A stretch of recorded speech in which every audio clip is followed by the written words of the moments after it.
In a dockyard, the size of a large airfield, an army of engineers is building a ship like no other. This is the most demanding job ever.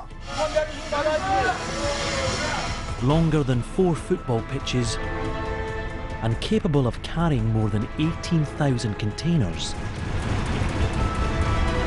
It's the world's biggest ocean-going cargo vessel, the Triple E. The first vessel in the series, we can definitely not afford is being delayed. They have just 38 weeks to build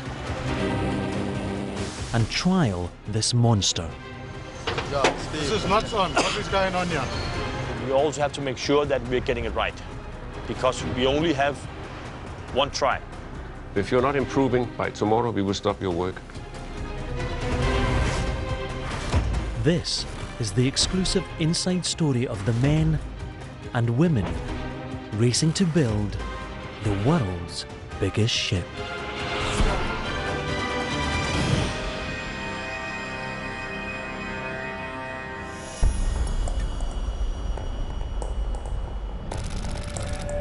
Tangier, Morocco.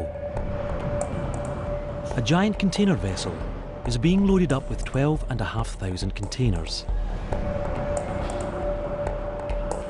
Crammed with computers and chemicals, meat and machinery, the ship's cargo is worth more than $400 million.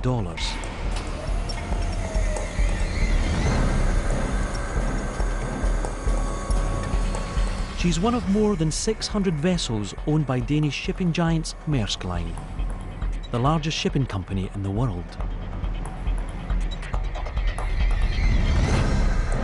Over the last decade, container ships like this have transformed maritime trade, slashing the cost of delivering the $4 trillion worth of goods that are shipped around the globe each year.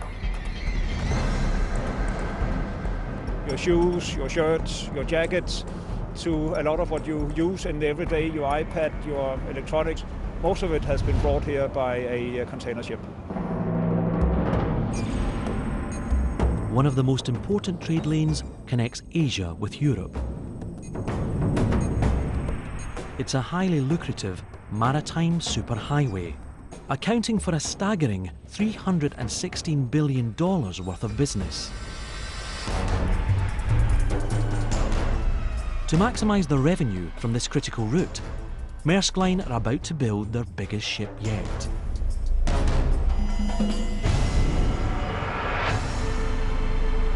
The Triple E.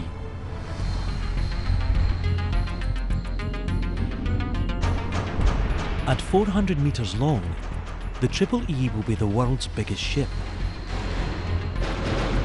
A steel leviathan, powered by 2 enormous engines, each capable of delivering more than 40,000 horsepower. Enough power to carry 18,000 fully laden containers at a steady 16 knots, halfway around the world. The team building the record-breaking Triple E are about to move the first piece of our huge hull into dry dock number 2. This is a key moment, a milestone known as keel laying. The first keel, when you put that for the first new series, that's a new beginning. That's a new, now we are getting on. Now we are from block stage, now we're into dock stage, now we are assembling the vessel, we can see something happening, really happening. Now we're gonna see the vessel is getting bigger and bigger. It's a big day, so Peter and the rest of the team are fueling up. I think they have a big moving day today, and it took like half an hour to get out there. These guys who are transporting the blocks, they get bored. Let's move some blocks. And then they start moving from one into another just for fun. They've been laying here for too long, they just got a little rust along the quayside. No good. Start moving. Or maybe they just move the blocks so they make sure that the guys on the bicycle get some exercise.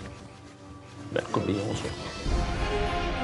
The block they need to lift into place soars over 30 metres high, as tall as a 10-storey apartment building. It will sit just in front of the engine room. It's enormous. Dock 2 is surrounded by water so it can be easily flooded to launch the ship once complete. We would put ballast in the forward end of the tanks, so we have an even floating out, an even keel. The success of the semi-launch hinges on a novel invention built into the dry dock itself.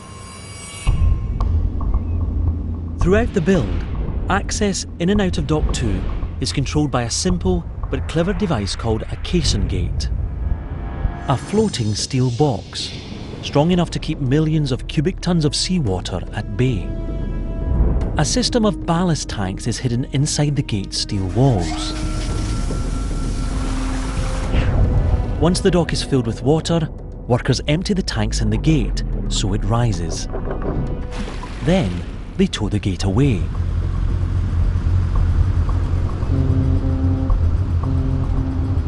To reseal the dock, they repeat the process in reverse. As they fill the gate's tanks with water, it sinks back into position, allowing them to pump the dock dry again. Inside the gate's control room, Peter makes his final checks. You can control the amount of ballast in the tanks. There's a valve in both ends of it. So you can open these and then you can fill up the dock. And they're all closed. I can see. That's good because otherwise it'll be fairly wet in the dock. Here you can see the big valves in the dock gate. They open these valves and then the dock will be flooded. Very easy, gravity. With everything ready, the crew opens the valves.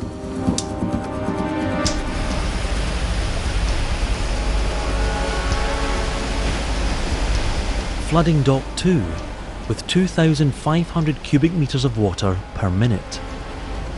The Triple E floats off her supports for the very first time.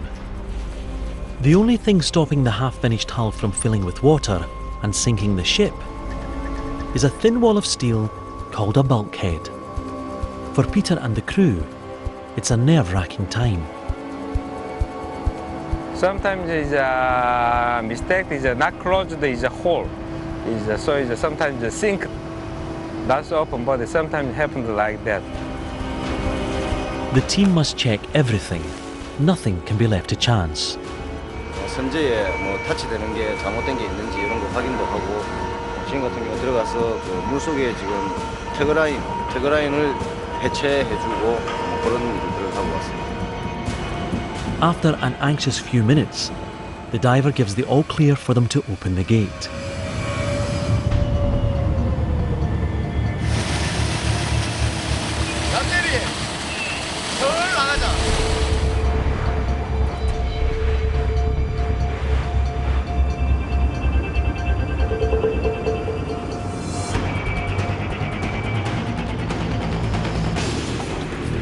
It takes 2 tugboats to pull out the half-finished hull.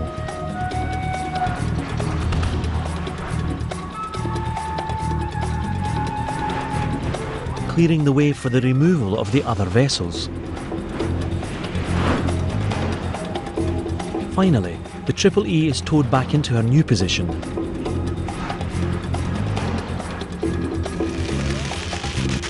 Before the dock is once again sealed shut